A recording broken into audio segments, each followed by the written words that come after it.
ఈ పార్లమెంటు భవనం ఇందాక మీరు కాకతాళీయం కాదు, నరేంద్ర మోదీ గారికి ఈరోజు సావర్కర్ గారి జయంతి ఉంటుందని తెలిసే చేసి ఉంటాడు. దాంట్లో పెద్దగా పొరపాటేం లేదు. వీర సావర్కర్ స్వతంత్ర సమరయోధుడు, దేశం కోసం కొట్లాడినటువంటి వ్యక్తి, 2 జీవిత ఖైదు అనుభవించినటువంటి వ్యక్తి, కాబట్టి దాంట్లో పెద్ద ఇబ్బంది లేదు. కానీ ఈ విమర్శలు ఎట్లా చూడాలి? ఇందాక మౌనిక సుంకర గారు, కృష్ణమూర్తి గారు మాట్లాడినారు, దీంతో మీరు ఏకీభవిస్తున్నారు?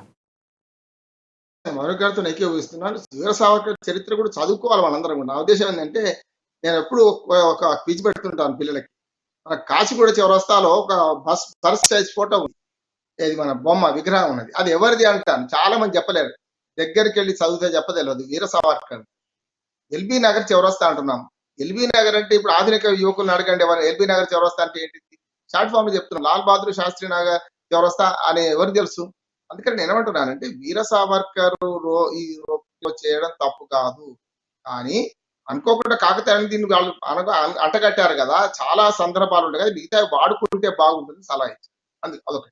రెండోది ఏంటంటే, మనకు కుహనా సెక్యులరిస్టులు భారతదేశ చరిత్రను చాలా దూరంగా వక్రీకరించారు. రెండోది ఏమైంది, ఇప్పటిదాకా ముస్లిం ఓట్ల కోసం వీళ్ళందరూ ఆ 2080 మనకు ఆయన అంటే మనం అనుకున్నాం కానీ, ఎవరు మన ఉత్తరప్రదేశ్ ముఖ్యమంత్రి యోగి గారు అంటే అనుకున్నాం కానీ 80-20 పాత్ర పెరిగిన తర్వాత ఏమైందంటే, వాళ్ళ కుహనా సెక్యులరిస్ట్ అందరూ కూడా స్పష్టంగా ఏం చెప్తున్నారు, నిన్నటి దాకా మతం పాటించిన వాళ్ళు కూడా రాహుల్ గాంధీ జంజం వేసుకుంటున్నాడు, రాహుల్ గాంధీ పోయి గంగన మునుగుతున్నాడు.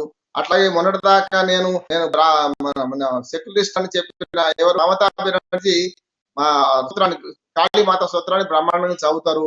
మీరు చూస్తున్నారు, నిన్నటి దాకా కుహనా సెక్యులరిస్ట్ పాటించిన చాలా మంది ఇవాళ మేము బ్రాహ్మణులమే, మేము హిందువులమే అని చెప్పుకోవాల్సి వస్తుంది. అంటే ఏంది, హిందూ మతం ఏకం కావడం వల్ల, ఏకమవుతున్న సందర్భంలో వీళ్ళు తమ ఓటు బ్యాంక్ రాజకీయాలను టర్న్ చేసుకోవడానికి, అటుపక్క ముస్లిం ఓటు బ్యాంకు నమ్ముకున్నారు ఇప్పటిదాకా, ఇప్పుడు టర్న్ చేసుకోవడానికి ఈ రకమైన ఎత్తులేస్తున్నారు.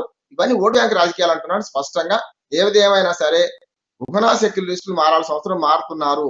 కమ్యూనిస్టులలో కూడా మీరు కమ్యూనిస్టులు అని చెప్పుకున్న చాలా మంది మొన్నటిదాకా గద్దర్ ఏం చేసిండు, కొమరలోకి పోయి పాటలు పాడుతున్నాడు.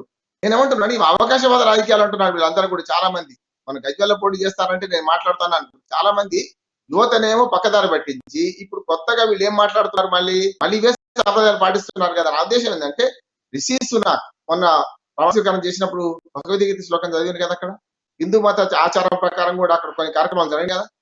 వేరే దేశస్తులు మారుతుంటే మనం ఎందుకు మారొద్దని నేను అంటున్నాను స్పష్టంగా. ఇక్కడ మతాన్ని మెజారిటీ మతం ఒకటి ఉంది, ఆ మతం కొన్ని ఆచారాలు ఉన్నాయి, సంస్కృతి ఉంది. ఆసియా హిమాచలం అంటాం మనం, అంటే మనకు కింది కన్యాకుమారి టు కాశ్మీర్ దాకా చూడండి.